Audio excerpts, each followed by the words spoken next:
मध्य प्रदेश में एक और छिंदवाड़ा के अमरवाड़ा विधानसभा सीट पर उपचुनाव का संग्राम छिड़ा है, तो दूसरी ओर 1 जुलाई से शुरू होने जा रहे विधानसभा के मानसून सत्र में भी वार पलटवार की रणनीति बनने लगी है। 1 जुलाई से शुरू होने वाले विधानसभा के मानसून सत्र में डॉक्टर मोहन सरकार अपना पहला पूर्ण बजट पेश करेगी, तो वहीं अलग अलग विभागों के 11 विधेयक लाने की भी तैयारी है। इनमें प्रमुख रूप से खुले नलकूप में बच्चों के गिरने से होने वाली दुर्घटनाओं की रोकथाम एवं सुरक्षा विधेयक 2024 और प्रदेश के सभी विश्वविद्यालयों में एक रूपता लाने के लिए विश्वविद्यालय अधिनियम 1973 में संशोधन विधेयक शामिल हो सकते हैं। उधर विपक्ष यह कहे कि कांग्रेस की नई टीम सरकार को घेरने का कोई मौका छोड़ना नहीं चाहती। विपक्ष सरकार को घेरने के लिए आम जनता के साथ मोर्चा खोल रहा है। कांग्रेस का जन मोर्चा नेता प्रतिपक्ष उमंग सिंघार ने सरकार को घेरने के लिए आम जनता से सुझाव मांगे। नेता प्रतिपक्ष ने घोटालों, अपराध, दलितों के साथ अत्याचार और माफिया राज की जानकारी मांगी है। लोगों से दस्तावेज, फोटो, वीडियो, कॉल रिकॉर्डिंग और अन्य संबंधित जानकारी मांगी गई है। नेता प्रतिपक्ष ने जनता से सुझाव लेने के लिए मोबाइल नंबर और ईमेल भी जारी किया है। जानकारी देने वाले की पहचान पूर्णतः गोपनीय रखी जाएगी। नेता प्रतिपक्ष उमंग सिंघार का दावा है कि प्रदेश भर से जानकारियां मिल रही है और ये इस बात का प्रमाण है कि जनता में सरकार के खिलाफ आक्रोश है।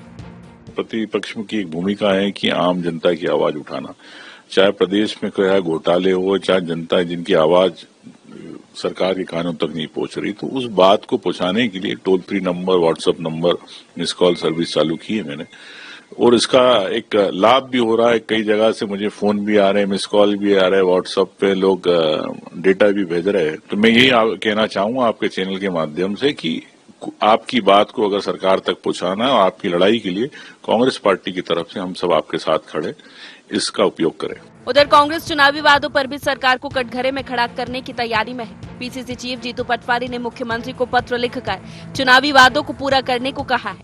सरकार से सवाल, गेहूं पर 2700 रूपए और धान पर 3100 रूपए प्रति क्विंटल के समर्थन मूल्य के वादे का क्या हुआ?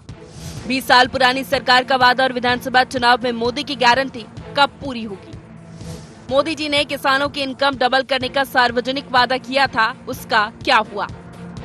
विपक्ष के तेवरों से साफ है कि वो सरकार को घेरने की पूरी तैयारी में है, लेकिन फिलहाल सत्ता पक्ष इससे किसी भी घबराहट में नहीं दिख रहा। सत्ता पक्ष का कहना है कि विपक्ष के हर सवाल का जवाब देने को तैयार है, बशर्ते विपक्ष की सिर्फ हंगामा कर सदन से भागे नहीं। विपक्ष के जनता से सुझाव मांगने पर भी सत्ता पक्ष तंज कस रहा है। सत्ता पक्ष का कहना है कि जब जनता ही विपक्ष के साथ नहीं तो सुझाव देगा कौन? देखिए, नेता प्रतिपक्ष को सबसे पहले अपने उन शब्दों का परिपालन करना चाहिए जिसमें उन्होंने दिग्विजय सिंह को शराब माफिया और रेत माफिया बताया था। अगर वो कोई ऐसा प्रस्ताव लाएं तो सबसे पहले दिग्विजय सिंह को नामित करते हुए लाएं। ये भारतीय जनता पार्टी की करप्शन के लिए जीरो टॉलरेंस पॉलिसी की सरकारें हैं। यहाँ पर कोई माफिया, कोई भ्रष्टाचारी नहीं बचेगा। कांग्रेस आराम से जनता के हित की बात करे। भ्रष्टाचार और अन्य प्रशासनिक विषय भाजपा की डॉक्टर मोहन यादव सरकार अच्छे से निभा रही है।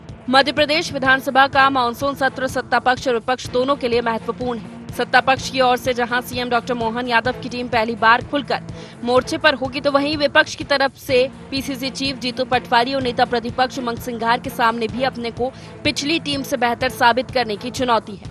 देखना यह है कि कौन इसमें खरा उतरता है और जनता के साथ मिलकर सरकार को घेरने की कोशिश में कांग्रेस कितनी कामयाब होती है। Bureau report, IND 24।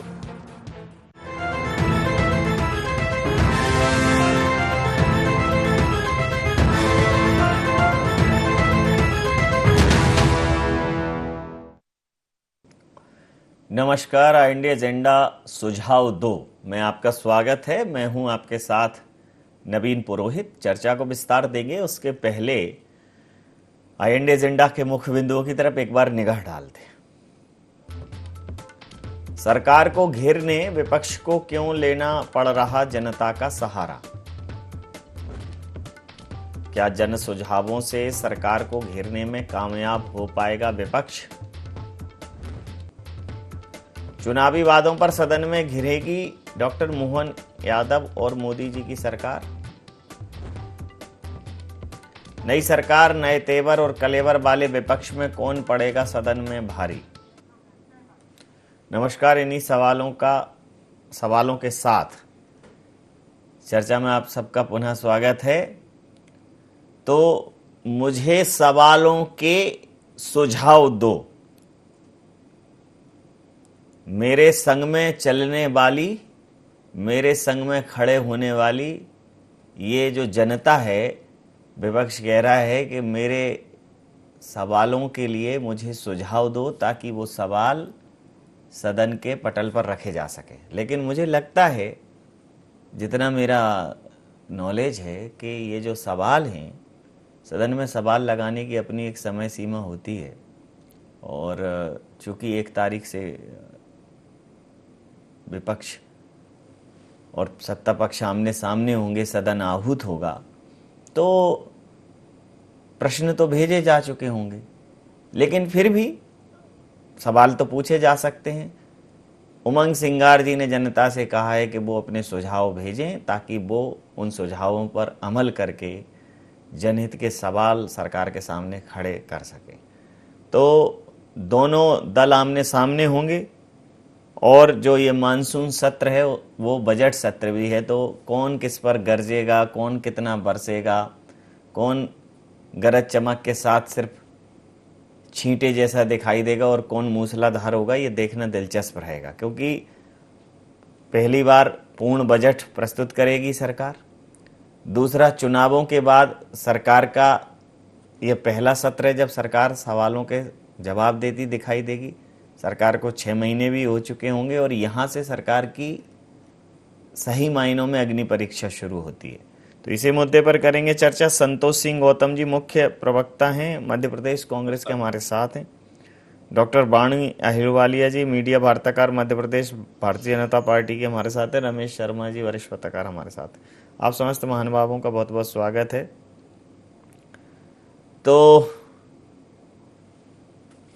Santosh ji, देखिए, अभी वर्तमान में जो लोकतांत्रिक छवियां आ रही हैं, दिख रही हैं, बड़ी हर्षित करने वाली हैं। राहुल जी हैं, मोदी जी हैं।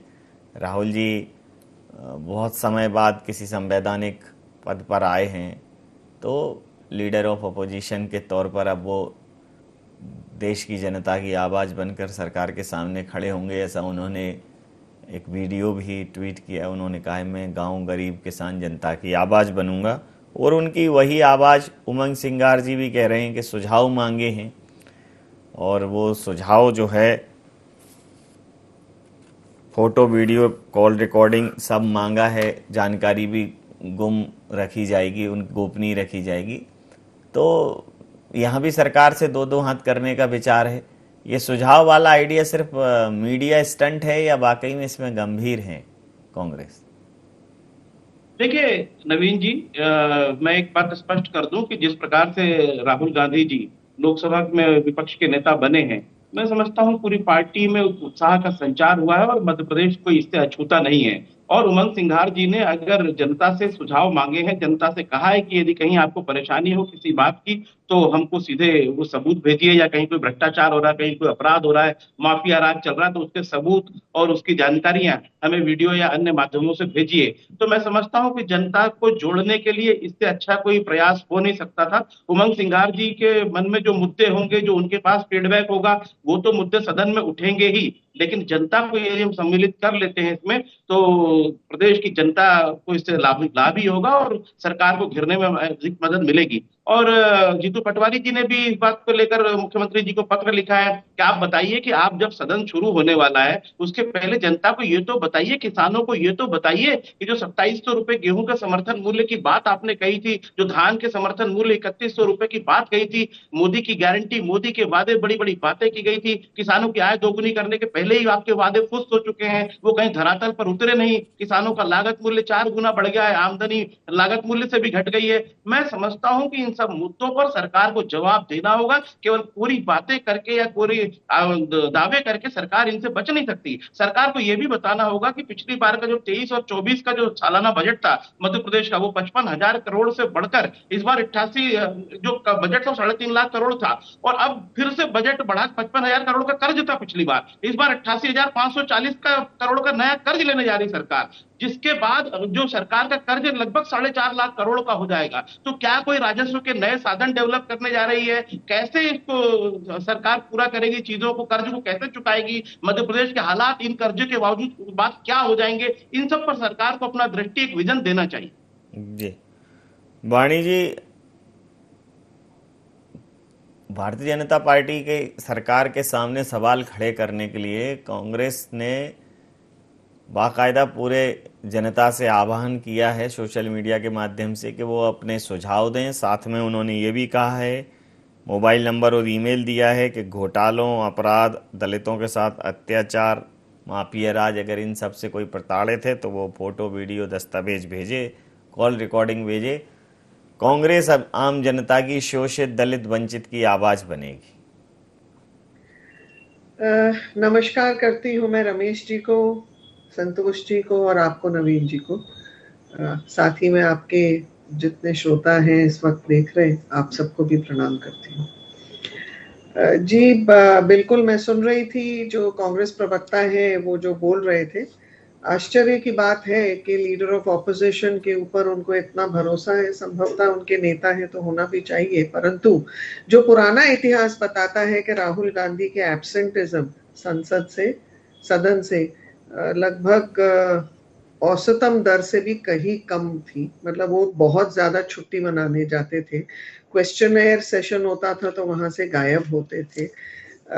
जो बाकी के इम्पोर्टेंट डिस्कशंस होते थे उनमें भी उन्होंने कभी पार्टिसिपेट उस रुचि से किया नहीं। तो देखने वाली बात है कि वो किसकी आवाज बनेंगे। जनता ने कितना स्वीकारा है कांग्रेस को, वो तो हमको इलेक्शन के रिजल्ट में ही सामने आ गया, लोकसभा और विधानसभा दोनों में मध्य प्रदेश में। तो इनकी विश्वसनीयता क्या है जनता के पास, वो भी सामने बहुत स्पष्ट है। अब बात करेंगे हम हमारी अर्थव्यवस्था की। तो मध्य प्रदेश द्वारा $550 बिलियन का एक लक्ष्य रखा गया है योगदान करने के लिए।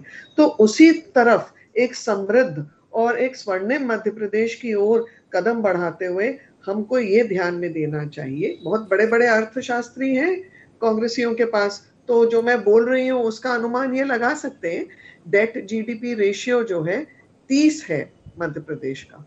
तो आप जानते होंगे कि रिजर्व बैंक ऑफ इंडिया द्वारा जो दरें प्रकाशित की जाती है उसमें 30 का जो आंकड़ा है इस पर्टिकुलर मापदंड के लिए ये स्वीकारित है। दूसरे जो राज्य हैं वहां पर कम से कम 35-36 का ये आंकड़ा है, जो एक विकट परिस्थिति का बयान करते हैं। हमारा जो ब्याज हम दे रहे हैं उसमें 2% की कमी आई है जो लोन पे है। और देखिए, आर्थिक उन्नति की तरफ जा रहे हैं तो हमने एक लक्ष्य रखा है, माताओं, बहनों, किसानों, जनजातीय क्षेत्र में हमें उनके क्षेत्र में जो विकास की आवश्यकता है, जो सहायता की आवश्यकता है, वो देना है।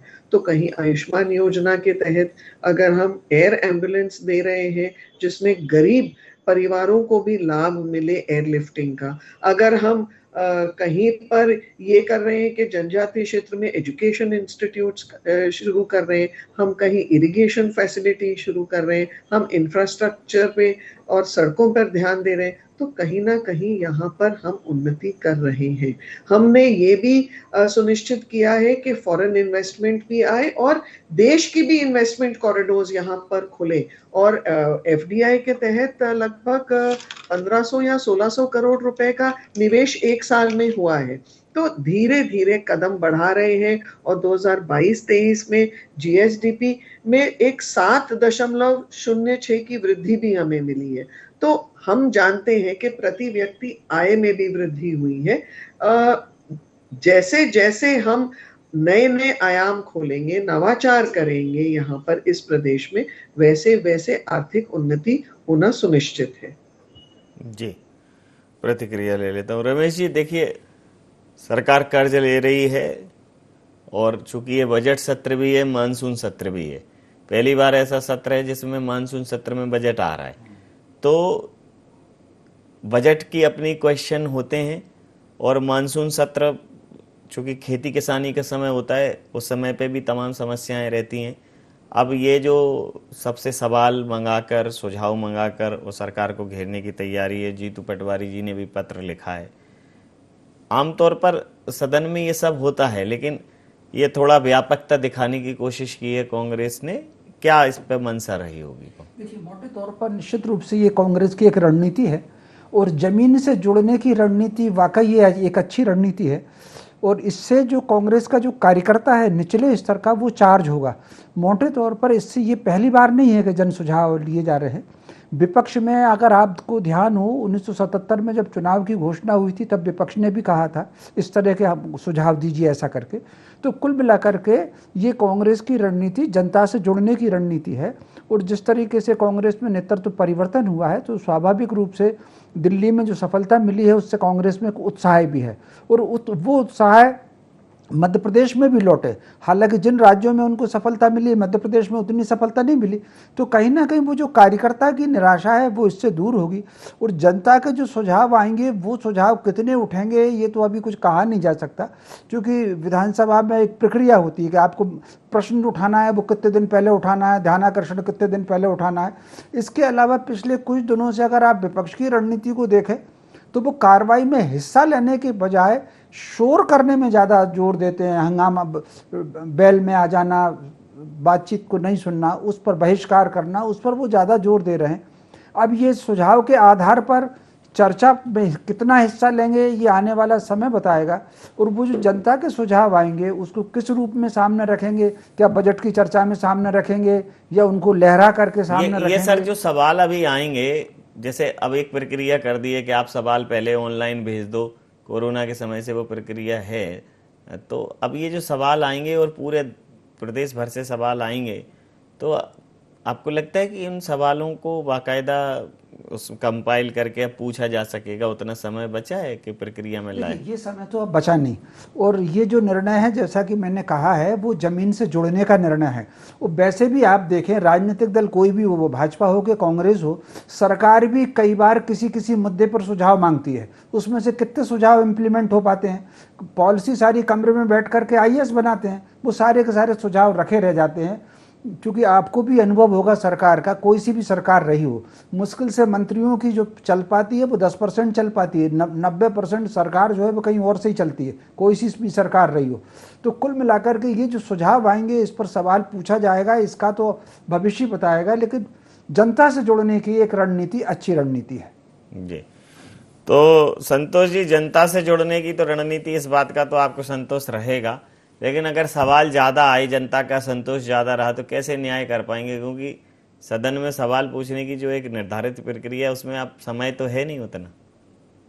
नवीन जी देखिए, जनता से सुझाव लेने का हमारा आशय ये है कि जनता के जितने प्रश्न हम इंक्लूड कर पाए विधानसभा की कार्रवाई में वो अपनी जगह है, लेकिन सभी प्लेटफॉर्म से कांग्रेस एक विपक्षी दल है। हर प्लेटफॉर्म से अगर जनता की बात उठाएगी, हम सोशल मीडिया के जरिए, हम अलग अलग जरियों से अगर सरकार तक बात पहुंचाने में सफल रहे कि क्या हालात है। आप देखिए इंदौर जैसे महानगर में पिछले 15 दिनों में ही कितना क्राइम हुआ है और जिसको कि भाजपा के प्रवक्ता स्वीकार करने को तैयार नहीं, लेकिन इंदौर की जनता जान रही है कि यहाँ कमिश्नरी फेल हो चुकी है। कल फिर एक व्यक्ति को गोली मार दी गई है इंदौर में, बाहर के व्यापारी को, और लगातार इतनी हिंसक घटनाएं बढ़ रही हैं, हर जगह माफियाओं का आतंक बढ़ गया है। अभी वाणी जी अपने बात में कह रही थी कि मध्य प्रदेश कई मानकों पर ऊपर आया है। मैं इनसे कहना चाहता हूं कि आपके नीति आयोग की रिपोर्टें ही आपकी बात का समर्थन नहीं करती हैं। आप देखिए कि जो नीति आयोग की पिछली रिपोर्टें रही हैं उनमें मध्य प्रदेश की गिनती नीचे से जो राज्य आते हैं उनमें होती है। बिहार और झारखंड से मध्य प्रदेश की तुलना होती रही, इसको कितनी बार रिपीट करूंगा। 1956 के बाद से जब से मध्य प्रदेश बना है,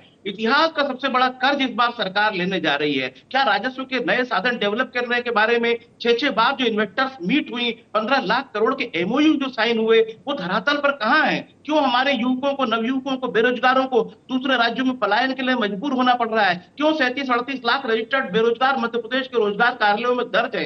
क्यों इतना अपराध बढ़ता जा रहा है? क्यों किसान आत्महत्याएं बढ़ती जा रही हैं? क्यों किसानों से डील करने के लिए गोलियां तक चलानी पड़ रही है इस भारतीय जनता पार्टी की सरकार को? और उसी व्यक्ति को कृषि मंत्री देश का बना दिया गया जिसने किसानों पर हिंसक अत्याचार किया, जिसके राज्य में सर्वाधिक किसान आत्महत्याएं हुई पूरे देश में, उनको कृषि मंत्री बना दिया गया। संवेदनशीलता की जो जिसको कहते हैं कि असंवेदनशीलता की जो पराकाष्ठा है वो भारतीय जनता पार्टी लगातार दिखाती चली आ रही है। तो केवल हम विधानसभा के मोहताज नहीं है, विधानसभा में जो प्रश्न उठेंगे हम सड़कों से लेकर सोशल मीडिया से लेकर हर जगह जनता की समस्याओं को सामने लाएंगे। हम बताएंगे कि मध्य प्रदेश दलित अत्याचार में किस प्रकार से गढ़ बन गया है। एक बच्ची हमारी सागर में दुष्कर्म का शिकार होती है और उसके परिवार को साफ कर दिया जाता है भाजपा समर्थित गुंडों द्वारा। यहाँ भाजपा के ही नेता सुरक्षित नहीं है और कानून व्यवस्था की बड़ी बड़ी ढींगे हाकी जाती हैं। मैं समझता हूँ शर्मनाक है, भारतीय जनता पार्टी की सरकार का निकृष्टतम प्रदर्शन है। मैं प्रतिक्रिया ले लेता हूं। देखिए वाणी जी, कांग्रेस ने ये विचार बना लिया है और जब से लीडर ऑफ अपोजिशन के पद पर राहुल जी नियुक्त हुए हैं, राहुल जी ने वो पदभार ग्रहण किया है, तब से राहुल जी एकदम स्पष्ट हैं। उनके वीडियो भी आ रहे हैं सोशल मीडिया में। वो इंडिया गठबंधन के नेताओं की आवाज़ बन रहे हैं। उन्होंने कहा है कि वो शोषित, दलित, पीड़ित, वंचितों की आवाज़ बनेंगे, देश की आवाज़ बनेंगे और सरकार को अनियंत्रित नहीं होने देंगे। सरकार की तानाशाही जो है उसको चलने नहीं देंगे।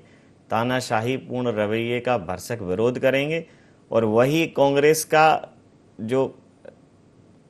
की जो बात है, राहुल जी की बात है, वही मध्य प्रदेश कांग्रेस में परिलक्षित हो रही है कि जनता की आवाज़ बनना है। जैसा कि रमेश शर्मा जी ने कहा कि जनता से कनेक्ट होने का एक उपक्रम उन्होंने शुरू किया। ऐसे तमाम उपक्रम आपके यहाँ चलते रहते हैं, लेकिन कांग्रेस भी अब मैदान में उतर चुकी है। भाई साहब देखिए, कांग्रेस प्रवक्ता ने कहा कि 1956 के बाद जब मध्य प्रदेश का गठन हुआ तो ये जानते हैं दिग्विजय सिंह इस धरा को क्या करके गए थे, किस दशा में छोड़ के गए थे। भाजपा सरकार जब आई वहां से यहां तक का सफर भी आप जानते हैं। अब मैं इनको पूछना चाहती हूँ, 15 महीने की कमलनाथ की सरकार में 9,000 करोड़ रुपए जो कमलनाथ जी ने ऋण लिया था उस वक्त, 15 महीने में क्या हुआ?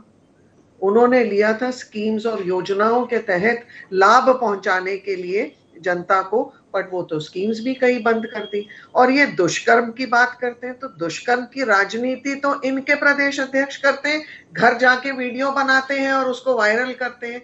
तो देखिए, जनता से कनेक्ट होने के लिए एक मानस चाहिए, एक मानसिकता चाहिए, एक विकल्प चाहिए, समर्पण चाहिए, राजनीति नहीं चाहिए।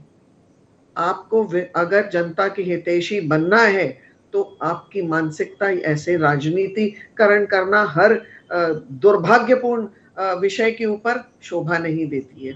राहुल गांधी बहुत अच्छा है, लीडर ऑफ पार्लियामेंट बने हैं, ऊर्जा भरी हुई है उनमें इस वक्त और मैं उनको बधाई देती हूँ, पर वो कितनी बार सदन में जाते हैं, उनकी टोटल अटेंडेंस कितनी होती है? 50-51 बस ऐसी कुछ थी जो हमने उनका देखा है इतिहास पढ़कर। वो कई तो डिबेट से ही एब्सेंट होते हैं, प्रश्न के जो क्वेश्चन आवर होता है तभी वो गायब होते हैं वहां से, पता चलता है कि विदेश गए। इनके अभी भी वर्तमान के नेता इनके निर्णय लेने के लिए प्रदेश में नहीं है, वो बाहर है। ना वो चुनावी माहौल में भाग ले रहे हैं, ना वो यहाँ इनके जो मंथन हो रहा है, मंथन की प्रक्रिया में भाग ले रहे हैं। तो देखिए, कुल मिलाकर हम भी जानते हैं कांग्रेस भी एक मेंटल बैंक्रप्सी तक पहुंचा है और उनके पास केवल ये बयानबाजी के सिवाय और कोई विकल्प नहीं है। तो कहीं ना कहीं वो समर्थन ढूंढते हैं अपने बयानों से, जो मिलेगा नहीं। दिल्ली अभी बहुत दूर है। जी रमेश शर्मा जी, देखिए कांग्रेस ने अब जब एक इस चुनाव में जो कांग्रेस को पूरे देश में एक अच्छा रिस्पांस मिला और कांग्रेस 99 तक पहुंची है अकेले, एक सीट और आ जाती तो वो सैकड़े की संख्या तक पहुंच जाती। और विपक्ष जो इंडिया गठबंधन है वो उनके आपस में मतभेद हों, लेकिन भारतीय जनता पार्टी की सरकार के विरोध पर सब लोग एक मत हैं। राहुल गांधी जी को सर्वसम्मति से विपक्ष का नेता भी चुन लिया गया है। तो एक मजबूत विपक्ष का शुरुआत होती दिख रही है, जो लोकतंत्र के लिए अच्छा है कि विपक्ष अपनी बात रखेगा, विपक्ष मजबूती से अपनी बात रखेगा। सदन में जो विधेयक हैं वो एक सही चर्चा के बाद पास होंगे, ध्वनि मत से पारित नहीं होंगे। ये बेहतर है, क्योंकि आपने तो सदन की बहुत गरिमापूर्ण कार्रवाइयाँ देखी हैं। मतलब मैंने तो सिर्फ सुनी है, वो देखने का अवसर नहीं मिला, लेकिन हो सकता है मजबूत विपक्ष की वजह से सदन का फिर से वो गौरव लौटे। देखिए, स्वाभाविक रूप से सदन का गौरव लौटना चाहिए। जैसे पिछले कुछ वर्षों से विपक्ष ये कोशिश कर रहा है कि चर्चा करने के बजाय मीडिया में सुर्खी बनाना और चर्चा ना होने देना, ये इस कोशिश कर रहा है। कोई एक मुद्दा उठाया कि साहब पहले इसी पे बात करो, आपका विधेयक नहीं होगा। मैं समझता हूँ इसमें परिवर्तन आना चाहिए। एक मुझे वैसे अच्छा संकेत मिला, इसकी मैं प्रशंसा करूँगा कांग्रेस की, विपक्ष की। उन्होंने जो लोकसभा स्पीकर के मामले में पहले तो कहा था कि हम चुनाव लड़ेंगे, लेकिन ऐन वक्त पर उन्होंने अपनी रणनीति बदली और ध्वनि मत से स्पीकर निर्वाचित हुए और फिर राहुल गांधी जी भी उनको छोड़ने गए। तो मैं समझता हूँ एक पहल ये सकारात्मक है। तो विपक्ष को इसी तरह की पहल करना चाहिए, चर्चा में हिस्सा लेना चाहिए। अगर मध्य प्रदेश में उनके पास सुझाव आ रहे हैं, हालांकि सदन की प्रक्रिया के तहत वो सदन में उठा पाएंगे इस बात की संभावना कम है, क्योंकि एक सिस्टम है सदन में भी सवाल उठाने का, हर सवाल का। लेकिन फिर भी उन सवालों को वो मीडिया के सामने लाने, धरना देने उसके बजाय सदन की जो चर्चाएं होती हैं, अब जैसे कल लगभग कंटेंट तो मिलेगा, रखें भाई 11 विधेयक अलग अलग विभागों के आ रहे हैं, अलग कंटेंट तो मिलेगा, हाँ, धरातल की जानकारी मिलेगी, कंटेंट के साथ डिबेट में हिस्सा लें और उसके माध्यम से रखें, तो उसमें मंत्री को जवाब देना ही पड़ेगा। देखिए दो अलग चीज होती है, विपक्ष ने कोई मुद्दा मीडिया के सामने उठाया, सरकार बाध्य नहीं है उसका उत्तर दे, लेकिन अगर विपक्ष के किसी सदस्य ने किसी चर्चा के माध्यम से किसी डिबेट में उठाया, विभागीय चर्चा में भी उठाया, तो सरकार उसके लिए बाध्य होती है उत्तर देने के लिए। तो स्वाभाविक रूप से भविष्य की रणनीति अब क्या होगी कांग्रेस की, क्या वो पिछले तरीके से हंगामे पर ज़्यादा जोर देंगे या बैठ करके बिल्कुल जिस तरीके से अभी लोकसभा में दिख रही है कार्रवाई, या उसका अनुसरण करके सदन की बैठकों में हिस्सा लेकर के अपनी बात सरकार पर रखेंगे, ये आने वाला वक्त ही बताएगा इसको। समय सीमा के चलते मैं ये चर्चा यहाँ समाप्त करूंगा। आप समस्त महानुभावों का बहुत बहुत धन्यवाद, बहुत बहुत आभार। तो अब मध्य प्रदेश में कांग्रेस बतौर विपक्ष जनता से सुझाव मांग रही है कि अपनी समस्याएं बताएं, हमें सुझाव दें कि हम सरकार से क्या पूछें। हो सकता है कि सदन में जनता के सुझाव, जनता की शिकायत प्रश्नों के रूप में सामने भले ही ना आ पाए, लेकिन जब जो मूलभूत समस्याएं हैं वो लगभग एक ही स्वरूप में होती हैं, जब उन पर चर्चाएं होंगी और जब इनसे जुड़ी हुई जो सामग्री अगर कांग्रेस के पास आएगी और ये बहुत गंभीर मंशा से अगर कांग्रेस ने किया होगा, तो कांग्रेस को निश्चित रूप से एक जमीनी कंटेंट मिलेगा, जमीनी जानकारी मिलेगी, वास्तविकता कांग्रेस के सामने आएगी और उससे संबंधित विषयों पर जब चर्चा होगी, इन सारे प्रसंगों का जब वहाँ उल्लेख होगा, तो निश्चित रूप से सदन की कार्यवाही में वो गंभीरता दिखेगी। तो वाकई में ये सदन की कार्यवाही की गंभीरता का प्रयास है या मीडिया स्टंट? अभी जब सदन आहूत होगा और सत्र में चर्चाएं चलेंगी तो सब सामने आएगा। IND एजेंडा में इतना ही। आप बने रहिए IND 24 के साथ और देखते रहिए IND 24। नमस्कार।